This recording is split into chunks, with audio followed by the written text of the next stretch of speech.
Borderless printing sa Epson L5290, pwede pala. Yes mga bebe, pwede nga tayong mag-borderless print dito sa ating Epson L5290. So kung gusto mong malaman kung paano, just keep on watching at ituturo ko sa inyo kung paano nga ba ito gawin. Ganon.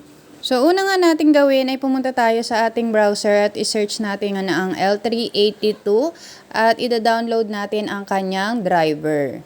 So ayan, i-click nyo lang yan and then hanapin nyo yung 64-bit L382 driver and then download. And then pagka-download natin ay i-run na natin siya agad-agad. Ayan, ini-install na natin siya sa ating computer and then agree mo lang yan. Okay. So hintayin lang natin siyang matapos yung pag-i-install. So ayun na nga mga bebe, printer driver is completed successfully. So after nyan, punta tayo sa ating mga printers kung saan naka-install ang ating mga printer. So puntahan muna natin si Epson L5290, then punta tayo sa port niya. And then tingnan natin kung saan ba siyang port nakalagay. So USB 001.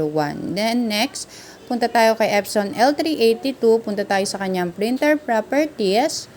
Ayan. And then punta tayo sa port. And then, i-click ngayon natin kung saan nakalagay si L5290 sa USB 001. So, i-check natin yan and then, okay. Apply and then, okay.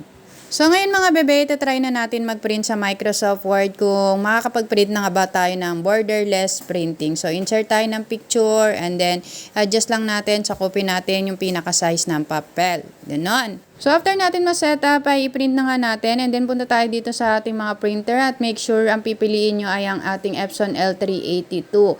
And then, nakita ko nga yung kanyang mga paper type. So, dalawang klase lang siya, Epson Matte at Epson Premium Glossy. So, ibig sabihin, mga pang high quality nga lang ito. Kumbaga, hindi siya pwede sa regular documents lang.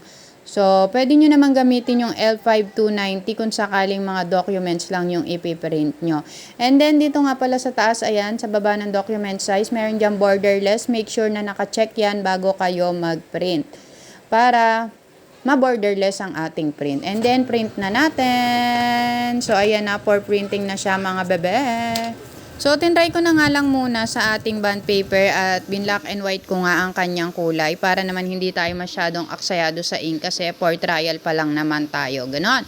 At ayan na nga mga bebe, kitang-kita naman nakapag-borderless print na nga tayo dito sa ating Epson L5290.